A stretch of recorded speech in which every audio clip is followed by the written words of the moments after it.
Juga dalam hadis yang lain dengan istilah At-Taifah Al-Mansurah, golongan yang dimenangkan oleh Allah Subhanahu wa taala. Sebagaimana Rasulullah SAW bersabda, "La tazalu min ummati ummatun qa'imatun bi amrillah, la yadurruhum man khazalahum wala man khalafahum hatta ya'tiya amrullah wa hum ala dzalik."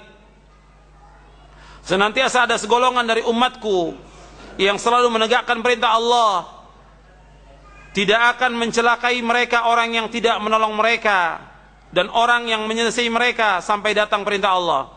Artinya tidak akan mencelakai mereka orang yang tidak menolong dan juga orang yang menyelesaikan mereka sampai datang perintah Allah, dan mereka tetap di atas demikian.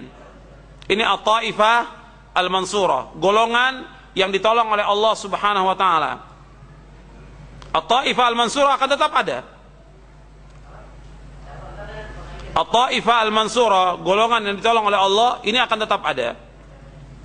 Dan nanti At-Taifah Al-Mansurah inilah yang menghadapi orang-orang Yahudi dan mereka yang akan membunuh orang-orang Yahudi. Jadi kalau kita lihat sekarang ini bahwa Yahudi menyerang kaum muslimin, kemudian menyerbu negeri-negeri kaum muslimin, membunuh kaum muslimin, dan sampai hari ini belum ada yang bisa menghadapi mereka. Sampai hari ini, sepanjang sejarah yang bisa menghadapi orang-orang Yahudi adalah Rasulullah dan sahabatnya. Sepanjang sejarah yang bisa mengalahkan Yahudi adalah Rasulullah dan para sahabatnya. Maka orang-orang Yahudi ini akan dikalahkan juga oleh siapa? Oleh orang-orang yang mengikuti Rasulullah dan sahabatnya. Jadi orang yang mengikuti Rasulullah dan manhaj sahabat, maka mereka akan bisa mengalahkan orang Yahudi. Selama mereka tidak mengikuti Rasulullah dan tidak mengikuti manhaj sahabat, mereka tidak akan bisa mengalahkan Yahudi. Makanya Rasulullah menyebutkan kepada para sahabat ridwanullah alaihim ajma'in, la tuqatilunnal yahud. Sungguh kalian sungguh-sungguh akan memerangi Yahudi. Rasul mensabdakan kepada sahabat, sedangkan sahabat sudah meninggal. Dan hadis ini berlaku sampai hari kiamat. La tuqatilunnal yahud. Kalian akan membunuh orang-orang Yahudi. Kalian akan memerangi orang-orang Yahudi. Berarti bagaimana?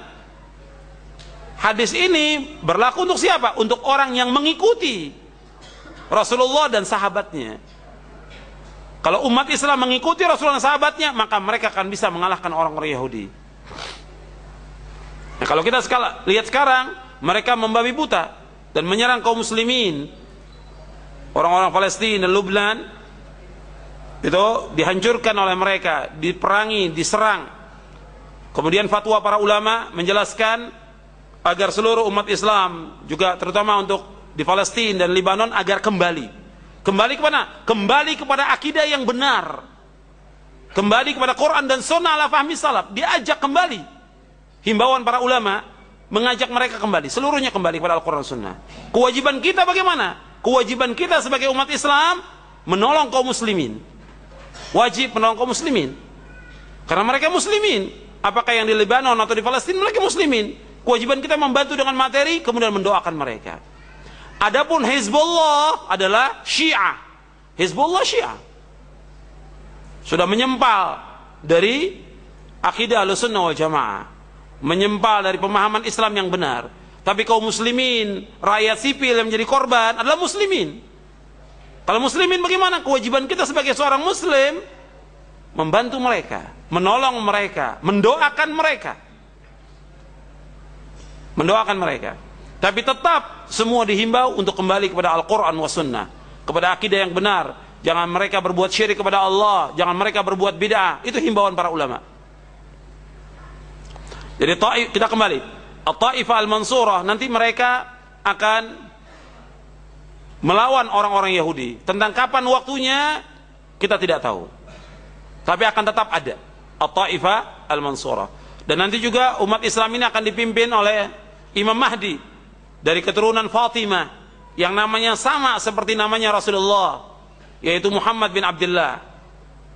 Dan ketika nanti Nabi Isa turun ke muka bumi ini, maka yang menjadi imam adalah Muhammad bin Abdullah, Imam Mahdi. Ketika Nabi Isa disuruh untuk menjadi imam, Nabi Isa tidak mau. Kata Nabi Isa alaihi salatu wassalam, imamukum minkum takrimatallahi ala hadhil ummah. Imam itu dari kalian, karena kemuliaan Allah atas umat Islam ini. Kemudian Nabi Isa alaihi salatu wassalam membunuh tokohnya Yahudi, pemimpinnya Yahudi, yaitu Dajjal. Nanti Nabi Isa akan bunuh Dajjal di bab Lut di Palestina. Kemudian setelah itu umat Islam membunuh orang-orang Yahudi. Orang Yahudi bersembunyi di mana saja, itu akan dibunuh oleh umat Islam. Apakah di bawah, apakah di balik batu, di balik pohon, semua batu dan pohon akan mengatakan, wahai orang mukmin, di balik saya ada orang Yahudi, kamu bunuh. Semua batu akan mengatakan demikian, semua pohon akan mengatakan demikian, kecuali pohon Gorqat, karena mereka adalah, karena Gorqat itu pohonnya Yahudi, kata Rasulullah SAW. Jadi At-Taifah Al-Mansurah, golongan yang selamat ini, mereka akan dimenangkan oleh Allah SWT. Tapi tetap Taifah Al-Mansurah, golongan yang selamat ini, golongan yang ditolong oleh Allah, ya mereka berpegang kepada Al-Quran wa Sunnah ala fahmi salaf. Kemudian ikhwani fiddin, a'azakumullah, tentang istilah Ahlussunnah wal Jamaah yang saya gunakan dalam kitab ini, Syarah Aqidah Ahlussunnah wal Jamaah. Istilah ini istilah yang syar'i, artinya wasfun syar'i. Artinya istilah ini bukan istilah yang baru, sebagaimana istilah salaf bukan istilah yang baru. Sifat yang syar'i, pensifatan yang syar'i. Karena para tabi'i menggunakan istilah salaf, kana salaf, kana salaf. Artinya salaf pernah berbuat begini. Kata para ulama, yang dikatakan kana salaf yang dimaksud yaitu as-sahabah. Begitu juga istilah Ahlussunnah. Istilah Ahlussunnah sudah ada sejak zaman sahabat. Antum bisa lihat ayat dalam surah Ali Imran ayat 106. Allah berfirman dalam surah Ali Imran ayat 106, yauma tabyaddu wujuh wa taswaddu wujuh. Fa ammal ladzina swaddat wujuhum akafartum ba'da imanikum fadzuqul 'adzaba bima kuntum takfurun. Pada hari yang di waktu itu ada wajah yang putih berseri, dan ada pula wajah yang hitam muram. Adapun orang-orang yang hitam muram mukanya, kepada mereka dikatakan, kenapa kamu kafir sesudah kamu beriman? Karena itu rasakanlah azab disebabkan kekafiran kamu. Dijelaskan oleh Ibnu Abbas, Abdullah bin Abbas radhiyallahu anhuma, seorang mufassir dari sahabat yang didoakan oleh Rasulullah sallallahu alaihi wasallam. Beliau menafsirkan ayat ini, kata beliau, adapun orang yang putih wajahnya, mereka adalah ahlus sunnah wal jamaah. Adapun orang yang hitam wajahnya, mereka adalah ahlul bid'ah dan sesat. Ini bisa dilihat dalam tafsir Ibnu Katsir di juz yang pertama, dan juga dalam syarah usul i'tiqad Ahlussunnah wal Jamaah oleh Imam Al-Lalikai di juz yang pertama. Jadi istilah Ahlussunnah wal Jamaah bukan istilah yang baru, bukan istilah yang hadis, tapi istilah yang syar'i. Artinya sudah ada sejak zaman sahabat. Untuk bukti lagi bahwa istilah sunnah, istilah yang syar'i yang sudah digunakan oleh sahabat tabi'in dan tabi'ut tabi'in, yaitu Imam Sufyan Ats-Tsauri, seorang imam Ahlussunnah yang wafat tahun 161 Hijriah. Beliau mengatakan, aku wasiatkan kalian untuk tetap berpegang teguh kepada Ahlussunnah dengan baik, karena mereka adalah al-ghuraba. Alangkah sedikitnya Ahlussunnah wal Jamaah. Al-ghuraba adalah orang-orang yang asing. Jadi Ahlussunnah wal Jamaah dikatakan juga salafiyun, dikatakan juga At-Taifah Al-Mansurah, dikatakan juga al-ghuraba.